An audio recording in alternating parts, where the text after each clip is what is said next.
à? Lúc anh gặp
vâng vâng vâng.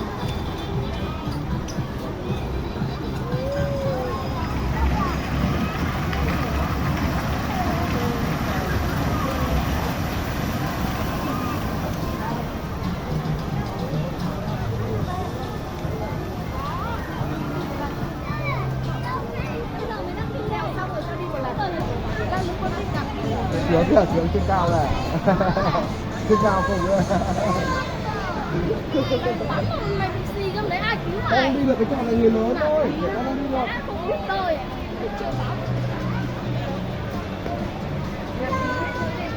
Con đi thằng này.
Cái bình thường.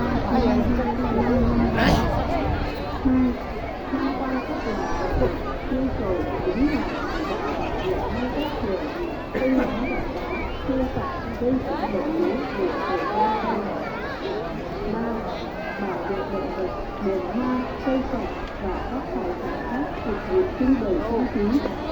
4.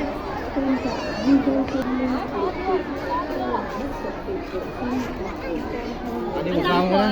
Không nên tất cả công nhân, đồng thời tính giúp đỡ chính quyền và thành phố Bắc Kinh đón khi phát hiện các hành vi vi phạm pháp luật đều bị đưa lên trong lực lượng Con dựa hoặc trèo qua lăn ca cho mẹ cho em trèo.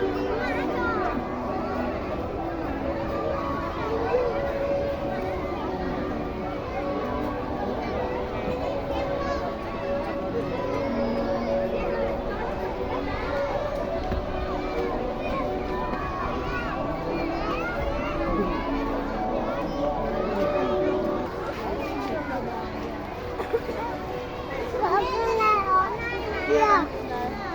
Ra đây có món này. Mẹ đừng thêm chảo nữa. Đi.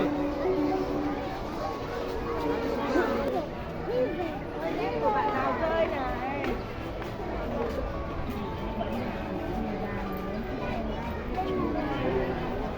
Này có là con ngưu này, con hơi bị thế là cũng biết rất là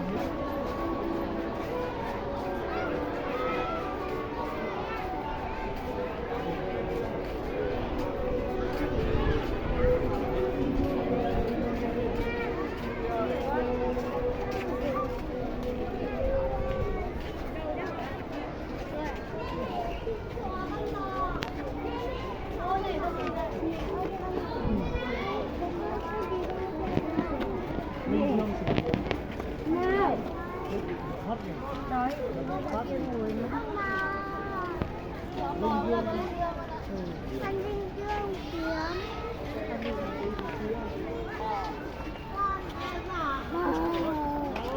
Thôi nhìn này, đây này này. Dưới đây có một Bình Dương sừng kiếm. Đấy, nhìn cái sừng ở kia. Mang ra đây nhìn cho dễ này.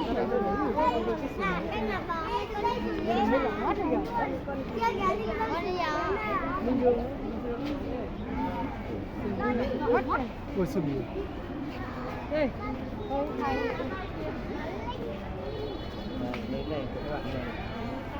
Đi tiếp nào. Đâu rồi, hai bố con đâu rồi?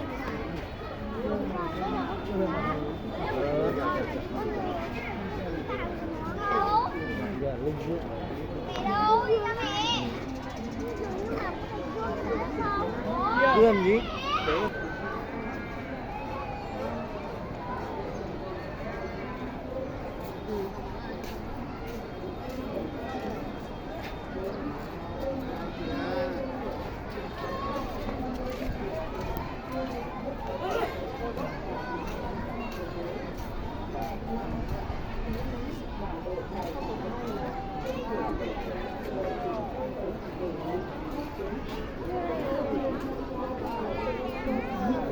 Mấy tay chào đi con.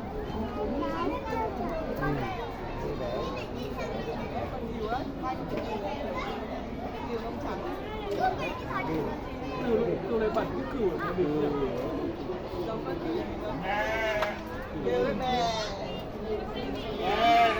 Đấy.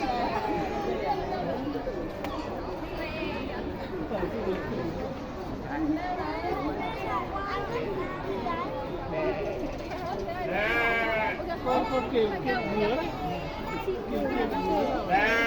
Con này nó kêu ấy. Kêu này. Chịu đâu.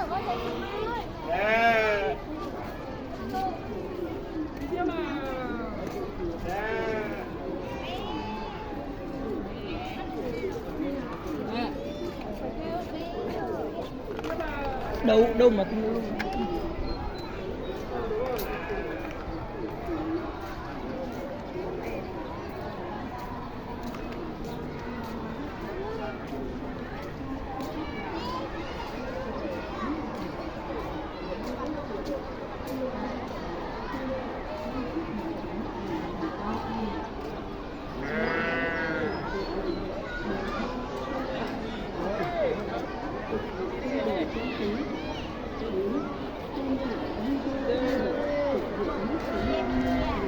kêu cái nào.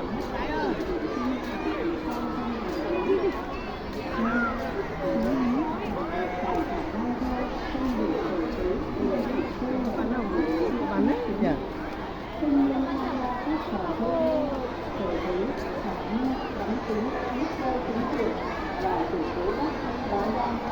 Khi phát hiện các hành vi vi phạm pháp luật, đề nghị thông báo ngay cho lực lượng bảo vệ và công an phường để kịp thời xử lý. Nội quy vườn thú Hà Nội. Vườn thú Hà Nội là nơi trưng bày các loài động vật quý hiếm để phục vụ nhân dân và khách nước ngoài đến tham quan, du lịch, vui chơi, giải trí.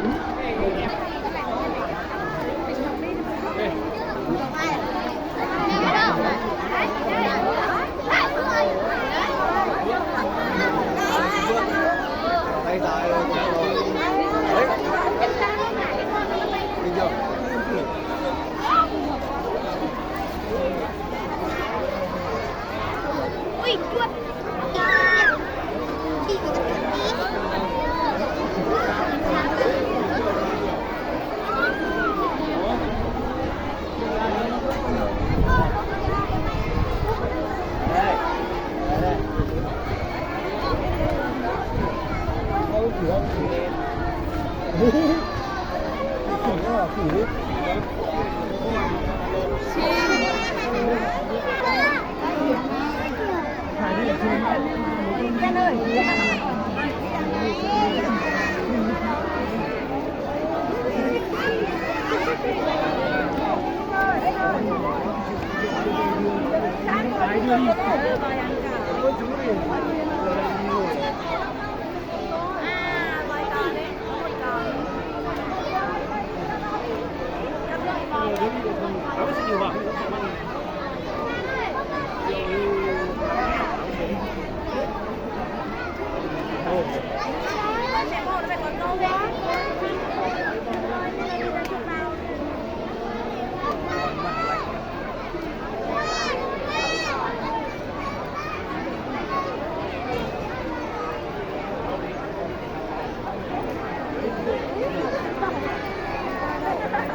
Đây kìa. Rồi. Voi cao quá.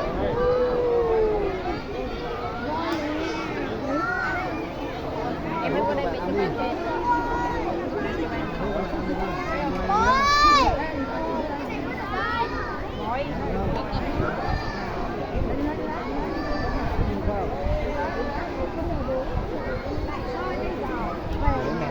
Đấy, đuôi là to lắm. Xem này. Thôi đi.